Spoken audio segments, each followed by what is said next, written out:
Hey there, welcome back to another episode of Cooking with Violet Vixen. Tonight we are doing fish tempura, which is just fish cut into cubes with a tempura batter, fried in the fryer, and pretty easy to make. Here's what we need. So when I got fish, mine's got skin on it, so if you can do skinless fish, that's probably better, but I get what I got and it's good fish, so I'm happy with it.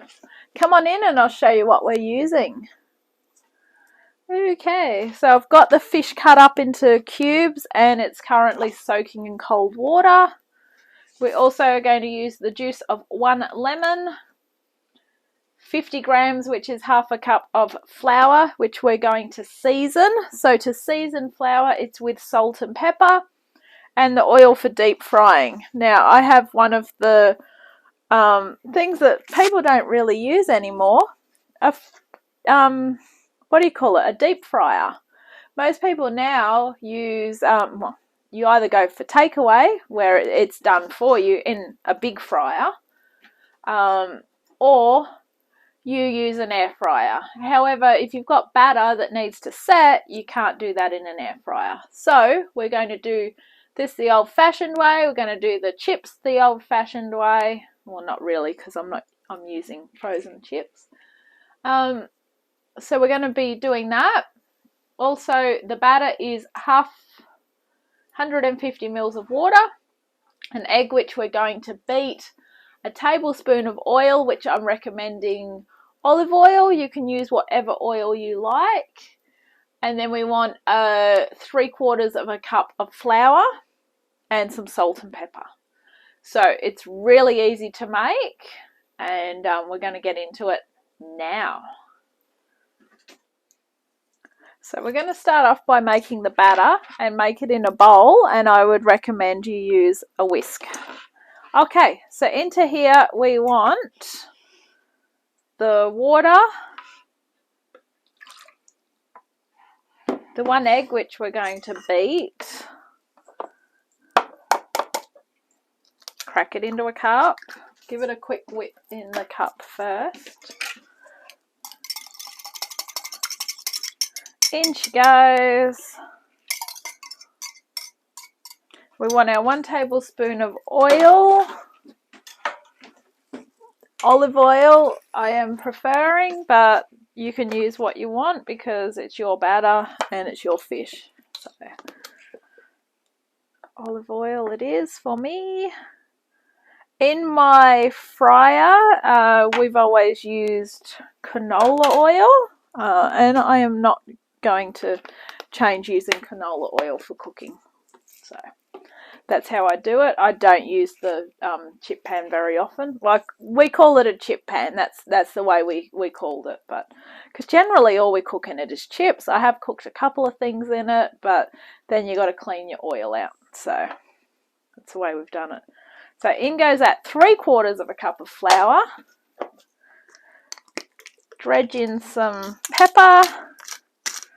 Anytime you see the word seasoned flour, it is plain flour with salt and pepper. That is how you season flour. Alright, and tempura batter is a nice light batter.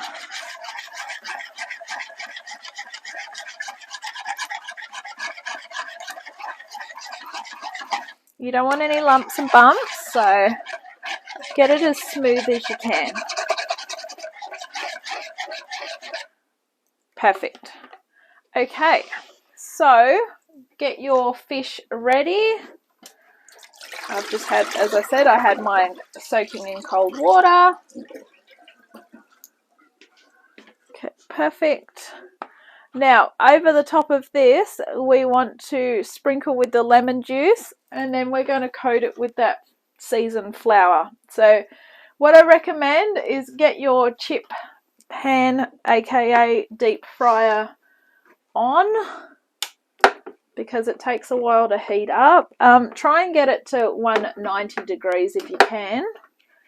I think from memory we have ours at about that.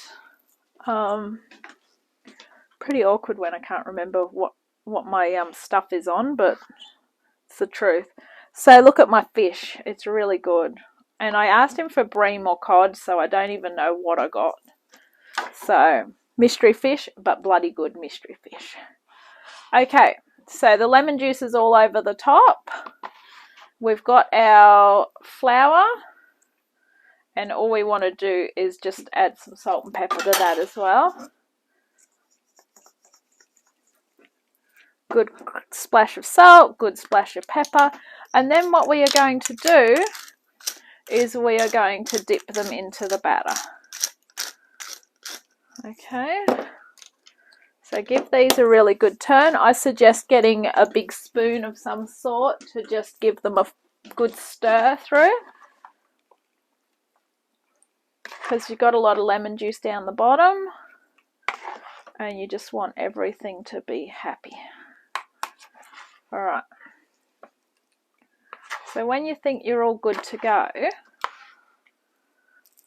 what you need to do is coat them in the batter, and then we're going to start frying them. Now this should be enough to serve 4 people.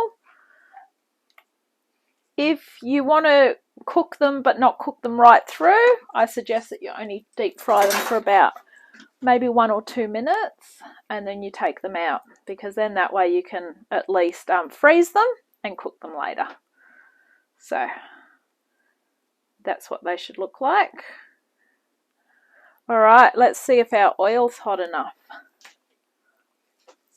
Okay, come on over, mind the mess. I literally just got home from work and said it's time to start cooking. So this, you probably all remember having one of these when you was younger. Everyone used to cook everything in it, fry it. Oh, isn't it great? I can cook this at home. I am going to have to dredge this afterwards because I'm probably going to have bits floating in it. Now, because it's only a small one, I won't be able to cook that many at once. But I'm going to get it fairly hot. And I don't know how many I'm going to be able to cook at a time. Now I can start to hear it sizzle, so that's a good sign. And it should take about 3 to 4 minutes to cook. So I'm going to lower that in. And you'll know when it's cooked because the batter will actually set. So I will be back shortly. Okay, so you probably can't really see what's going on, but you can definitely hear it. So that's how they're looking so far. They're coming up really good, but I want them a nice golden colour, so we'll keep frying. Once these are done, I'm going to cook some chips as well, so just some frozen ones. And I was thinking about making a salad, but I probably won't be bothered because it's getting later.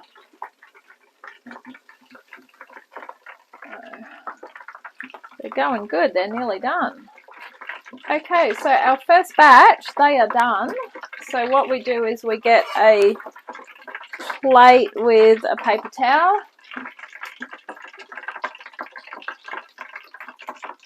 Oh no, they're stuck. That means that the batter wasn't as hot as I wanted it to be. It's alright, I'll just get tongs to it. Just lost half my batter.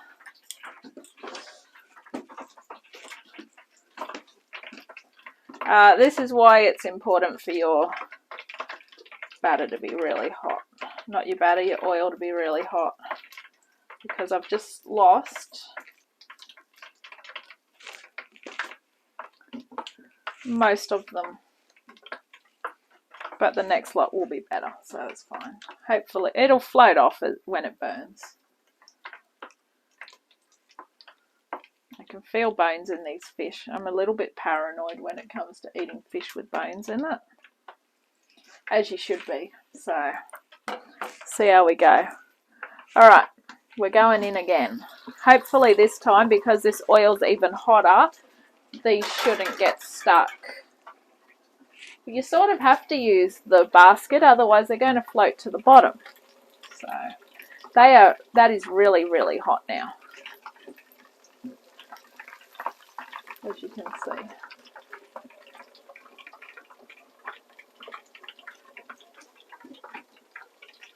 So I'm going to go get my chips out of the freezer, ready to go.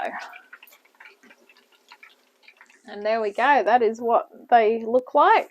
They don't look all that perfect, but they taste good. And I'm just serving them up with some tartare. I've done the chips. I'm going to put them on a separate plate because I'm doing salt and vinegar on them. So enjoy, and thank you for watching Fish Tempura. I hope you've enjoyed this episode, and I'll catch you real soon on another adventure.